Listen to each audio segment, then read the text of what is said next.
మనము తెలిసి తెలియక ఎన్నో పాపాలు చేస్తూ ఉంటామండి.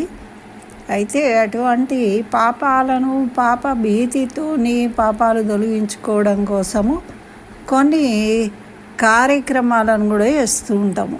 మన పురాణాలు తెలుపుతూ ఉంటాయి. దాన ధర్మాలు చేయాలి, తర్వాత భూత దయ కలిగి ఉండాలి, దేవతలను ఆరాధించాలి. ఇవన్నీ మన శాస్త్రం చెప్పేవి. అందులో ముఖ్యమైనది ఏకాదశి వ్రతాన్ని ఆచరించడం, మన సర్వ పాపాలను పోగొట్టేది. అయితే అటువంటి ఏకాదశులు మనకు నెలకు 2 వస్తాయి. అయితే ఇప్పుడు ఈ వైశాఖ మాసంలో శుక్లపక్షంలో వచ్చే ఏకాదశి గురించి, దాని మహత్యం గురించి మనము ఈ వీడియోలో తెలుసుకుందాం. అయితే అంతకన్నా ముందు నా ఛానల్ ఇంకా సబ్స్క్రైబ్ చేయకుంటే సబ్స్క్రైబ్ చేయండి. మరి అదేవిధంగా మీ బంధుమిత్రులకు షేర్ చేయండి. కామెంట్లో ఓం నమో నారాయణాయ అని రాయండి. దానివల్ల మీకు పాపాలు తొలగడమే కాదు, అనుకున్న కోరికలు కూడా నెరవేరుతాయి. ఓం నమో నారాయణాయ. శ్రీమతే రామానుజాయ నమః. శ్రీమన్నారాయణ చరణౌ శరణం ప్రపద్యే. అస్మద్గురుభ్యో నమః. అందరికీ నమస్కారం అండి. మనం ఈరోజు వైశాఖ మాసంలో శుక్లపక్షంలో వచ్చే ఏకాదశి వ్రత మహత్యాన్ని విందాం. మనకు తెలుసు, ఏకాదశి వ్రతము అనగానే ఉపవాసము చేయడము, విష్ణువును ఆరాధించడము, మరియు జాగారం చేయడము, ద్వాదశి పారణ చేయడము, దానికి సంబంధించిన దానాలు చేయడము, మరి నామ జపాన్ని చేయడము, నామస్మరణ చేయడము, విష్ణు భగవాన్ని కీర్తించడము. దాంతోపాటు ముఖ్యమైనది ఏంటి అంటే ఈ వ్రత మహత్యాన్ని వినడం. కాబట్టి అందరూ కూడా శ్రద్ధగా వినండి. మనకెప్పుడు చెప్పినట్టే ధర్మరాజు శ్రీకృష్ణుణ్ణి అడుగుతూ ఉంటాడు, జనార్దన, వైశాఖ మాసంలోని శుక్లపక్షంలో వచ్చే ఏకాదశికి ఏమని పేరు? దాని వ్రత విధానం ఏంటిది? వ్రత ఫలితం ఏంటిది? నాకు కాస్త తెలియజేయవలసింది అని కోరుతాడనమాట. అప్పుడు ఆ భగవానుడైన శ్రీకృష్ణుడు ధర్మరాజుతోని ఈ విధంగా చెప్తున్నాడు, ఓ ధర్మరాజా, పూర్వకాలంలో శ్రీరాముడు వశిష్ఠ మహర్షిని ఈ విషయాన్నే అడిగాడు. అది నీకు చెప్తాను. వశిష్ఠ మహర్షి శ్రీరాముడితో చెప్పిన విషయము అని తెలియజేసిండనమాట. అయితే శ్రీరాముడు వశిష్ఠుణ్ణి ఏమడిగాడు అంటే, ఆర్య, సమస్త పాపములను దుఃఖములను పోగొట్టు ఉత్తమ వ్రతం ఏదైనా ఉంటే నాకు తెలుపవలసింది అని కోరాడట. అప్పుడు వశిష్ఠ మహర్షి ఈ విధంగా తెలియజేస్తున్నాడు, నాయనా శ్రీరామ, మంచి మాట అడిగావు. మానవులు నీ పేరు చెప్పుకొని పాపాలను పోగొట్టుకుంటారు, ఈ విషయం తెలుసుకున్న వాళ్ళందరూ కూడా.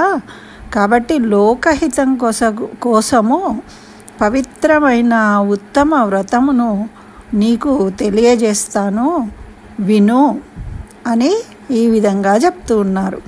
వైశాఖ మాసంలోని శుక్లపక్ష ఏకాదశికి మోహిని ఏకాదశి అని పేరు. ఇది పాపాలను పోగొడుతుంది. పాపాలను పోగొట్టడంలో ఉత్తమమైన వ్రతము ఈ మోహిని ఏకాదశి అనేది. అంటే దాని ప్రభావం వల్ల మానవులు మోహం నుండి విడిపడతారట. ఈ ప్రాపంచిక సుఖాల పట్ల ఉన్న మోహాన్ని వదిలివేసి ఆ పాతక సమూహాల నుండి దూరమయ్యి భగవంతుని యందు భక్తి కలిగి మోక్షాన్ని పొందుతారు అని చెప్తూ ఈ విధంగా చెప్తున్నారు. నాయనా శ్రీరామ, నీకు దీనికి సంబంధించిన ఒక కథ చెప్తాను, శ్రద్ధగా విను అని.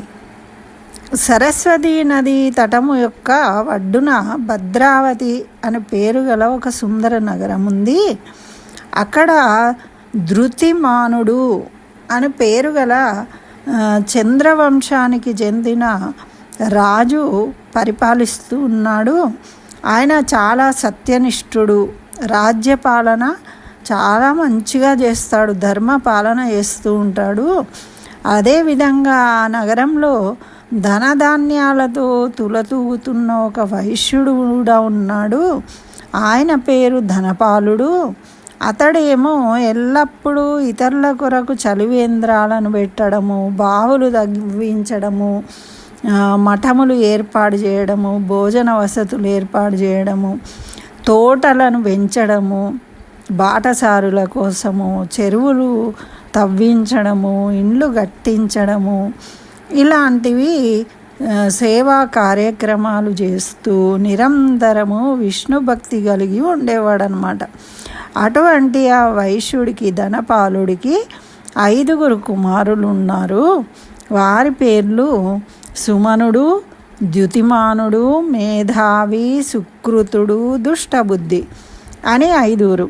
ఇందులో దుష్టబుద్ధి అనేవాడు చివరివాడనమాట. వాడు ఎప్పుడూ కూడా పాపాలనే చేసేవాడు. వాడికి ఎటువంటి భక్తి లేదు, అన్ని వ్యసనపరుడై తిరుగుతూ ఉండేవాడు. వైశ్యులతోని, వాళ్ళ కులం వాళ్ళతోని కలిసేవాడు కాదు, ఎటువంటి పుణ్యకార్యాలలో పాలు పంచుకునేవాడు కాదు, బ్రాహ్మణులను, తల్లిదండ్రులను గౌరవించేవాడు కాదు, పెద్దలలోని హేళన చేసేవాడు. ఈ విధమైన చెడు మార్గంలో తిరుగుతూ ఉన్నాడు. తండ్రి సంపాదనను పాడు చేస్తూ ఉన్నాడు. ఆయన తండ్రి సంపాదనను ఖర్చు పెడుతూ ఎంజాయ్ చేస్తూ ఈ విధంగా చెడు మార్గంలో తిరుగుతూ ఉన్నాడు. అయితే ఒకరోజు ఏమైంది, వాడు ఒక వేశ్యను కౌగిలించుకొని నగరం కూడలిలో తిరుగుతూ ఆమెతోని తండ్రి కనబడ్డాడట. తండ్రి ఆ విధంగా చూసినప్పుడు ఏం చేస్తాడు, పాపము బాధపడి ఇంటికి వచ్చి ఆ దుష్టబుద్ధిని ఇంటి నుంచి వెళ్ళగొట్టిండు. నువ్వు ఇంట్లో ఉండడానికి పనికిరాని వాడివి, నువ్వు వెళ్ళు అని. అట్లనే తండ్రి ఎప్పుడైతే వెళ్ళగొట్టిండో బంధువులు అందరూ కూడా వాడిని విడిచిపెట్టేసిండ్రు. ఇక వాడు మంచివాడు కాదు అని. ఇక ఆ రోజు నుండి వాడి కష్టాలు మొదలైపోయినాయి. ఎందుకు, రోజంతా తిరిగి చూసినా ఎవరేం పని చెప్పట్లేదు, ఆహారం ఇవ్వట్లేదు, తినడానికి ఏమీ లేదు, ఎవ్వరూ వాడికి దగ్గర కూడా రానియట్లేదు. ఎందుకు, తండ్రి బహిష్కరించిండు కాబట్టి అందరు కులంలో అందరూ కూడా జనులు వాడు మంచివాడు కాదు అని రానివ్వట్లేదు, ఆహారం కూడా ఇవ్వలేరు వాళ్ళకు. ఇట్లా అప్పుడు ఆయన కష్టం అంటే ఏంటి అనేది తెలిసిందనమాట. అట్లా ఆహారం లేకుండా పిచ్చివాడిలాగా తిరుగుతూ ఉన్నాడు. వాడి పూర్వజన్మ పుణ్యం ఏదో ఉన్నట్టున్నది. ఆ పుణ్యం వల్ల వాడు అలా తిరుగుతూ ఒక ఆశ్రమాన్ని చేరుకున్నాడు. ఆ ఆశ్రమం ఏంటిది అంటే కౌండిన్యస మహర్షి ఆశ్రమం అన్నమాట. ఆ రోజు వైశాఖ మాసం. మరి ఆ కౌండిన్యస మహర్షి గంగా స్నానం చేసి వచ్చాడు. అప్పుడు ఈ దుష్టబుద్ధి ఆయన పాదాల మీద పడి దుఃఖించాడు. అప్పుడు ఆయనకి పశ్చాత్తాపం కలిగింది. ఆ పశ్చాత్తాపం కలిగి నా పాపాలను పోగొట్టుకొని మార్గం ఏదైనా చూపించండి స్వామి, వ్రతం ఏదన్నా ఉంటే చెప్పండి బ్రాహ్మణోత్తమ అని దుఃఖించాడనమాట. దుఃఖిస్తే అప్పుడు ఆ కౌండిన్య మహర్షి వైశాఖ మాసంలోని శుక్లపక్ష ఏకాదశికి మోహిని ఏకాదశి అంటారు నాయన, మరి ఆ రోజు ఉపవాసం ఉండి పూజ చేయాలి, దానివల్ల అనేక జన్మల పాపాలు తొలగిపోతాయి అని చెప్పాడనమాట. ఇలా వశిష్ఠుల వారు శ్రీరామునికి చెప్తూ ఆ దుష్టబుద్ధి ఆ ముని మాటలు విని మోహిని ఏకాదశి వ్రతాన్ని చిత్తశుద్ధితోని భక్తితోని ఆచరించాడట. ఆ వ్రత ప్రభావం వల్ల వాని పాపాలన్నీ తొలగిపోయి దివ్య శరీరం దాల్చి విష్ణు పదాన్ని చేరుకున్నాడట. కావున రామ, ఈ విధంగా ఈ మోహిని ఏకాదశి యొక్క వ్రతం చాలా ఉత్తమమైనది.